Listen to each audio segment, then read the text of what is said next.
Wait, stop. Come back. Come back. Don't click off the video yet. Come on. The water's fine. Bear with me. I know this isn't a wrestling card, but hear me out. And you may have no interest in sports. You may have no interest in basketball or Michael Jordan or anything that's not wrestling. But in my opinion, this is one of those cards that can really appeal to everyone and can be looked at as a true piece of artwork. There are some key features in this card that I think make it so iconic. And you can look at these features and kind of take them and put them into other cards that are underappreciated, maybe other cards of big name stars that are not being looked at, and just kind of think ahead and get in on the ground level, so to speak, on maybe some other cards that could blow up like this one, or some of the other ones related to this one that we'll get into, but haven't even got to like $1 yet. Just an idea. In case you didn't know, you're watching Wrestling with Cards. I'm your host, Zhan Morning, and before we get into this video, just a few quick show notes. I've recently started 2 podcasts talking all things wrestling cards. The first, Wrestling with Cards, the podcast. That's right, same name as this channel. It's an audio companion to a lot of the videos you see here. And the second show is called Worlds Collide, where I team up with Tony Vella from WrestlingTradingCards.com, 2 YouTube personalities getting together to talk all things wrestling cards. Check the show notes down below for the links to those shows. Make sure you subscribe to those as well and share them all over social media, because that's the best way to get this stuff out to the community and build the audience of our show, is to share it on all social platforms. And if you would like to support my content even more, check down below the link to my Patreon page, where you'll find links to early access to these videos and more, exclusive videos, and other ways that you can actually be part of the show while you're helping support. Now let's get on to the real reason we're here today, and that's to talk about why I like this card so much. This is one of those cards I've been wanting for a while, just kind of waiting for the right time to find one that I was willing to pay the price for at that time in that slab. Speaking of slab, I know, a PSA 6, right? Total trash. What are you doing? You're throwing your money away. Well, the fact is, I love slabbed cards. I got this slabbed, so I know it's authenticated, and I already bought it pre-graded, so I didn't actually send it in, and I paid less for this than what I see a lot of the raw copies going for, so it was an obvious no-brainer purchase to me. I mentioned the authenticity of it, having it already slabbed. There's been some fakes floating around of this one and some other versions that we'll touch on a little bit later, and I just don't like messing around with some of these older cards that are higher in value in big grades, and people are starting to put out fake photocopies of.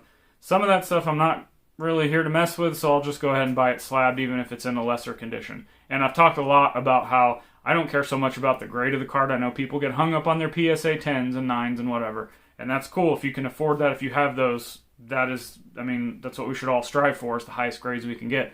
But if you're not wanting to spend as much money, and again, there's that trickle-down effect, so if the 10 starts going crazy, people get priced out, they go to the 9s, and they go to the 8s, etc. So if you get an iconic card like this, in my opinion, that could happen. So why do I think this 97-98 Skybox Metal Universe Michael Jordan card is so important? I've really come up with 4 main reasons that I think this card is so important to the hobby. And actually, now that I think about it, even outside of the hobby, I said it appeals to everybody. People that don't even like basketball, people that like comic books, maybe people that like video games. This may be a card that they would want to purchase and put on display somewhere. So let's get into why I think that. First factor being nostalgia. When I look at this card, I have all the waves of the 90s. Remember I said the water was fine to come back in? That's because the waves of the 90s are crushing in on us with this card. So much to love about it. The card itself just reminds you about how awesome the 90s were in cards. I know a lot of people say junk wax era, but like mid to late 90s, we started seeing a lot of shiny stuff with foil, a lot of innovative designs, die cuts, paralleled cards. The insert cards from the 90s are just awesome. This is something that is common knowledge. The basketball card space is pretty much filled with people looking for 90s inserts. Kobe, Jordan, no LeBron, because that was a little bit after this.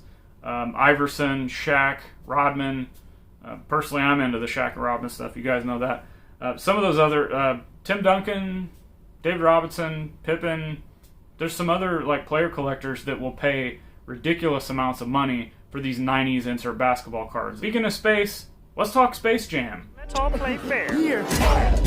That's right, when I look at this card, I'm sent straight back in the middle of the 90s, and I'm watching Space Jam. I'm watching Michael Jordan taking these aliens to school on the court and saving the Earth, just like he did on the court on Earth to real people. Both as a kid and as an adult. Yes, I've gone back and watched this movie as an adult.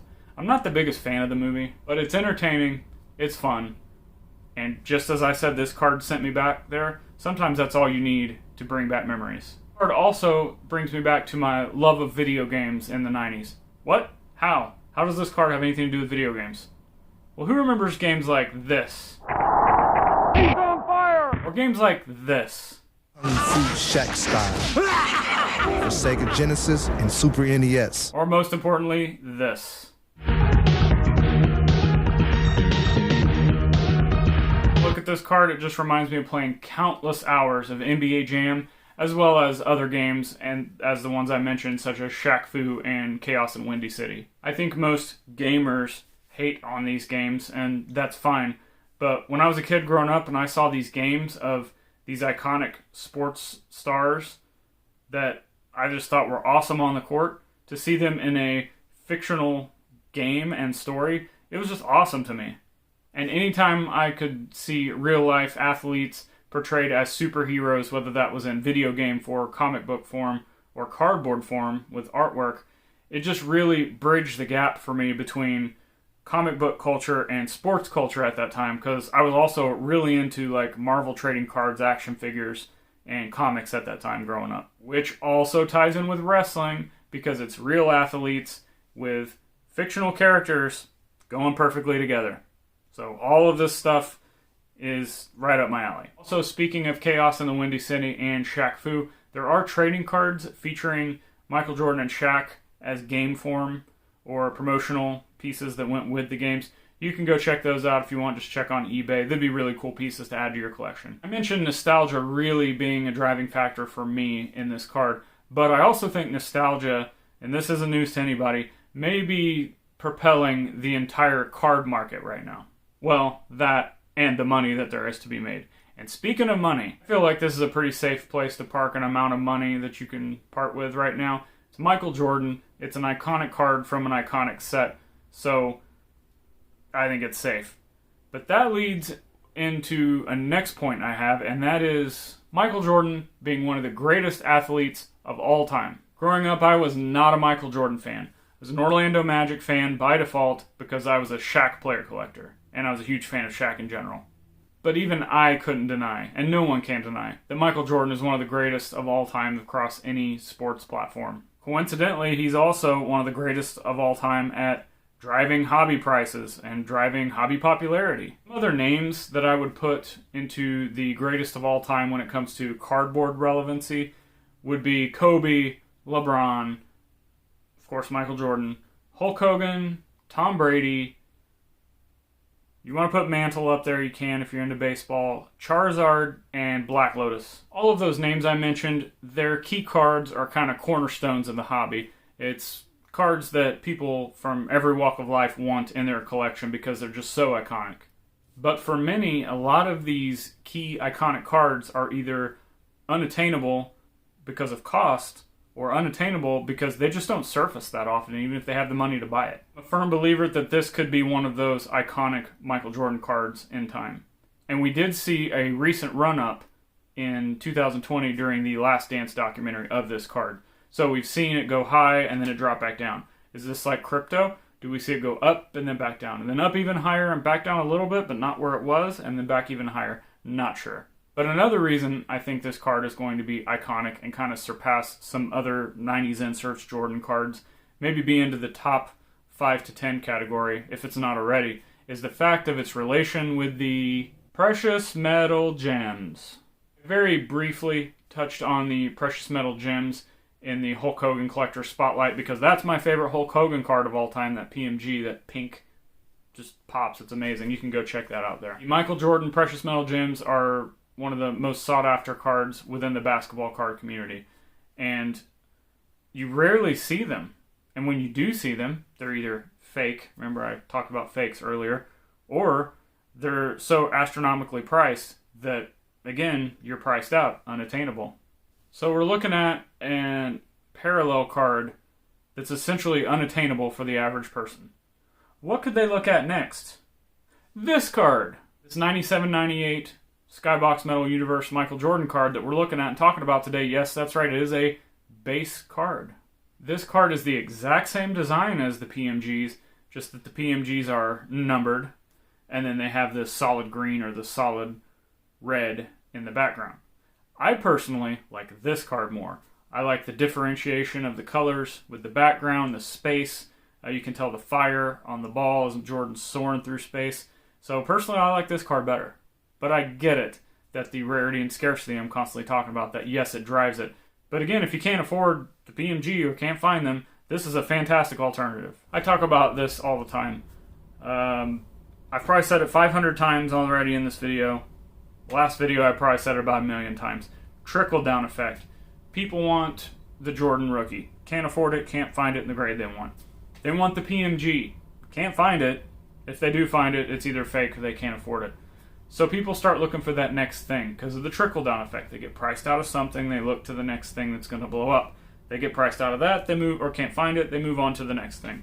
So we've seen this with Jordan, especially during that Last Dance documentary. We saw his second year card, rookie sticker, third year card, fourth year card, first Topps Finest card, etc. And I'm looking at this card, and this card did have a run, like I said, during that documentary, but why is it not picking up in value? Because in my opinion, this card is 100 times better in visual appeal. And I say that, and that leads me to my next point of why I think this is an important card. And that's because this is a card that could truly transcend genres and appeal to the mainstream. Chances are, if you go out on the street, go to the mall, go to your local restaurant, go anywhere really, people know Michael Jordan, people know Nike, people know the Jumpman logo. We see in all sports now Jumpman logos, and Nike's been around forever in all sports. But most people associate with basketball. Now it's transcending into everything. Do we have designer suits with the Jumpman logo on it? Pretty sure somewhere we do. I don't know. Let me know in the comments if you know. But the fact is, people know who Michael Jordan is, even if they don't like sports. So you take all that information, you combine it with a visual appealing card like this one, and in my opinion, that's a recipe for a mainstream piece of artwork.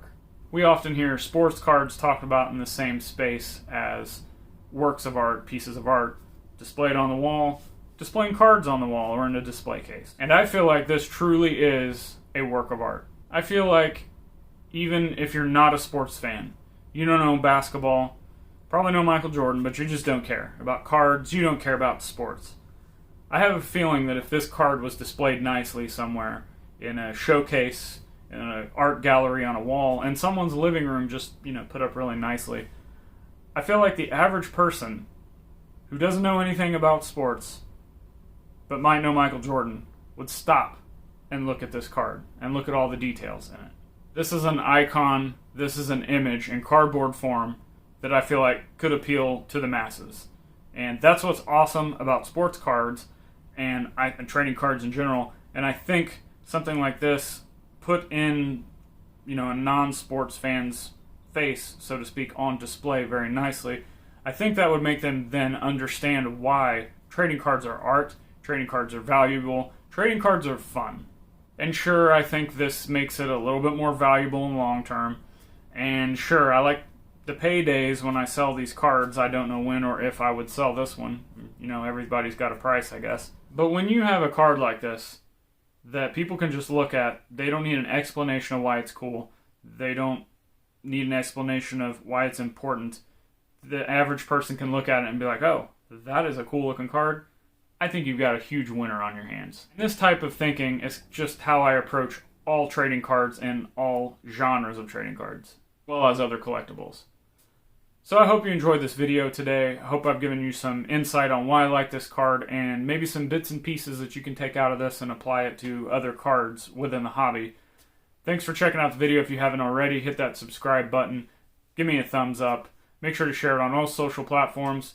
Make sure to check out all the links in the description below for the podcast, Patreon, and all other kinds of things. And until next time, thank you for watching. See you next time.